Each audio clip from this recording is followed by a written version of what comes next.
Yes, I remember this guitar. Wish I built it. Welcome back, troglodytes, to your daily dose of guitar information, the Trogly's Guitar Show. Tonight, we talk about the Joker. Now, I don't know who's the bigger joker here. Is it the guy who made this listing, or is it the guy who made this guitar? Because needless to say, there's something going on with this. So first off, let's take a look at the price. $1 million plus $600 shipping. That's what really gets me on this one. But what exactly makes this instrument worth so much, according to this brand new seller on Reverb? Well, let's take a look. We get a 3-on-a-side headstock. It's labeled Joker. And then you have a classic Jester inlay. And it looks like it's a combination of abalone right here for his collar and his hat. And maybe a combination of other inlaid woods and maybe mother of pearl. It's kind of hard to tell from this photo. Now, as far as an instrument's headstock, it's kind of cool. I especially appreciated this. It's like a moon carved out. But yet you do not have truss rod access up here. But check this out, we get a brass nut. So that's definitely telling us that this is likely a late 70s, early 80s made instrument. But is this enough to make it worth $1 million? Let's continue on. Very intricate inlay work is present pretty much all the way up and down the instrument. I like this one, it looks like a treble clef that's just been kind of smashed down onto the fretboard. But it's likely just meant to be some sort of a vine inlay. But now we get a zoomed in shot of the body. This reminds me of the Davey 504 bass that's in his thumbnail right here. Just a little bit different though. So here is the instrument itself. It's a very sculpted instrument. You've got multiple layers going on. It's been highly sanded and contoured to give it this shape.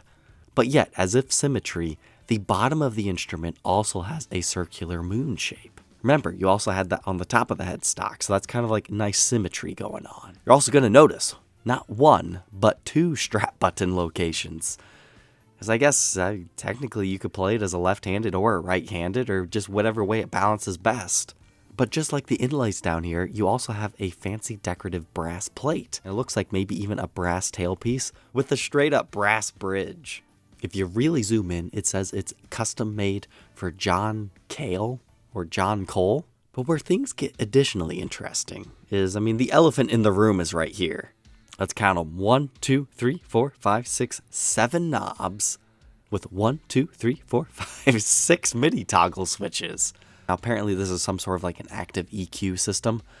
I really couldn't tell you what each and every one of them is. I would assume this is like a master volume, and maybe you've got some coil splits going on here or in and out of phase.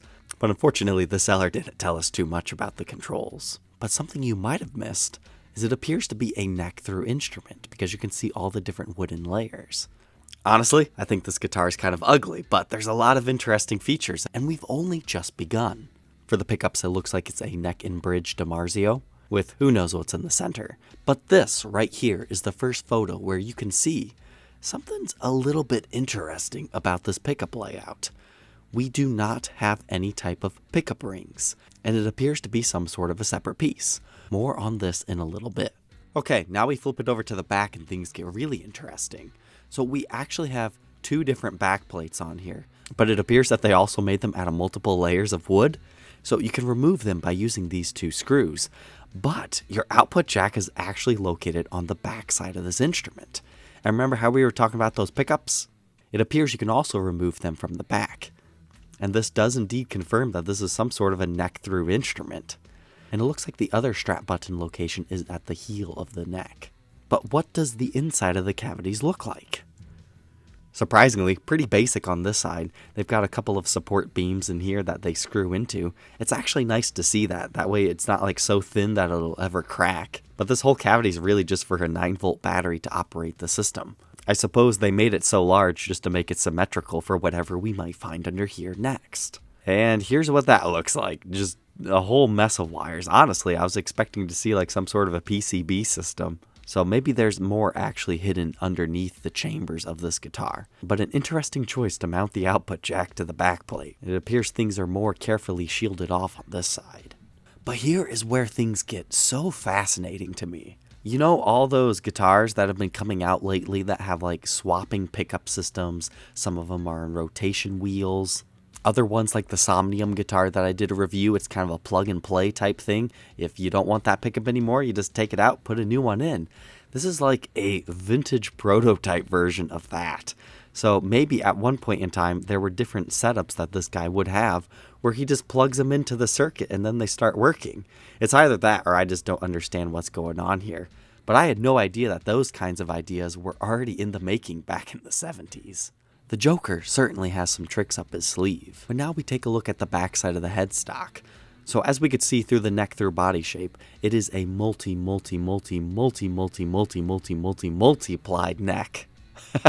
And on top of that, you just have a whole bunch of layers going on here. So it's kind of a pseudo volute. I'm not sure if it's actually a volute or not. And here we can see these Schaller style tuners, which also puts us in that late 70s, early 80s era when they were supremely popular. So while I can certainly agree, this is quite a fancy guitar with a lot of different things going on that make it unique. Is it really worth $1 million? I really don't see it. Maybe I don't know the full story, but I just think it's a joke listing on Reverb that should be taken down. It actually was suspended for a little bit of time, but to my surprise, Reverb put it back up. So let's check out this guy's description to see, does he have evidence to back up this story? And I will warn you, the text I will be reading just might confuse you. The guitar. One-of-a-kind 1970s electric guitar. Hippie sandwich technique. What he's referencing here are these multiple layers and being shaved down to look cool like that, as we've already saw. It's got an omega bottom. That's a really fancy way of saying it's got a swoop at the bottom. But I guess it does make sense. That's the Greek symbol right here if you're not familiar. And it says it's got wiring and it's definitely alembic influenced. Thank you, Nam! I don't know why he put that in there. Now as far as being alembic influenced, looking at this, yeah, I guess I could see some of that. Here we can see the brass bridge and things like that. So yep, I would agree with that. He says it's not a Fender, Gibson, or a Guild. The reason why he put that in here, that's keyword manipulation and abuse. Because now when you're searching for Gibsons, this might show up because it's in the description. It's not always just what is in the title. And then he says it's more like a custom-made instrument similar to Jerry S. Maybe, just maybe, he knew what it meant when he said, "What a glorious art, what a hideous profession." There is geometry in the humming of the strings. There is music in the spacing of the spheres. Pythagoras. Well, I hope that's a quote and he's not just like putting random words in here, because that's what it feels like reading this. Once again, thank you, Nam. Thank you, Nam. Blessed by a genuine Indian guru, a rabbi, a priest, and Jerry's guitar maker. The Jerry Guitar Movie, the indie documentary of the Mr. Guitar, the Joker. We were able to get written opinions, views, and historic backup from many of the guitar's makers of the day. A guitar is respected by all the warring tribes of luthiers. The most common remark, yes, I remember this guitar. Wish I built it. Thank you, Mr. Turner, for your information about the history of alembic. Yes, it is true, Mr. Turner probably made the fretboard. Definitely early 70s, because of the trend that never quite caught on. And here's where this guy really just starts going on a rant if you thought this was bad enough. Kurt Cobain's guitar sold for $6 million. I do believe he is mentioning his Martin D18E. His cardigan sweater went for $334 with which I think he's talking about what he's wearing right there. Number 1, David Gilmour's Black Strat, $3.9 million. Reach Out to Asia, Fender Stratocaster, $2.7 million. John Lennon's 1962 J160E, $2.4. 68 Jimmy Strat, $2 million. Wolf of Jerry Garcia, Grateful Dead band, $1.9 million. Bob Marley's custom made. Yeah, this goes on and on. Why is this guy comparing this thing that nobody has ever heard of to very iconic instruments that are tied to historical events and people? This is nowhere near on the same level. Could this guitar end up in the Rock and Roll Hall of Fame? No. So the design, beauty, vintage sound, loudness, and playability are the provenance for this? No. Now he actually starts, getting into pertinent details. It has a preamp that is louder than a symphony. Action all the way up to the fretboard is easy and great for the fun. That's great. Whenever I try out a guitar, I want to make sure my guitar is great for the fun. There is nothing like it anywhere. Plays like an angel, sounds like God, sweet. I like this guitar. Doug Irwin, guitar maker. One of the first in the early custom guitar era. Good inlay work for the time. This is the dream model. Only Alembic like it?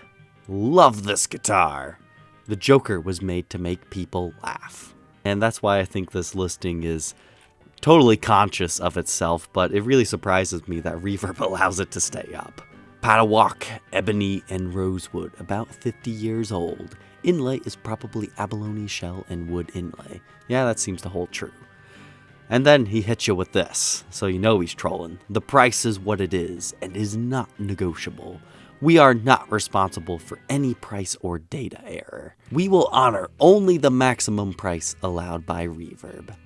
Okay, well, I guess I can say it's a successful troll. I talked about it on my show, so he's happy. And there's 214 people watching this, just curious. Will it sell? Will somebody even make an offer? That we will not know because he is not open to offers. But $1 million for a guitar that nobody knows the complete history of, that's just influenced by an Alembic model.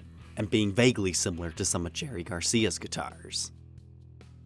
We don't even know if it works. But who knows? Maybe I'm wrong. Maybe this does have an illustrious history behind it. But I did not find that in the seller's listing. Alright, troglodytes, thank you for tuning in today. Let me know down in the comment section if you would rock the Joker or not. Don't forget to like, comment, and subscribe, and we will see you tomorrow on the next episode. Take care.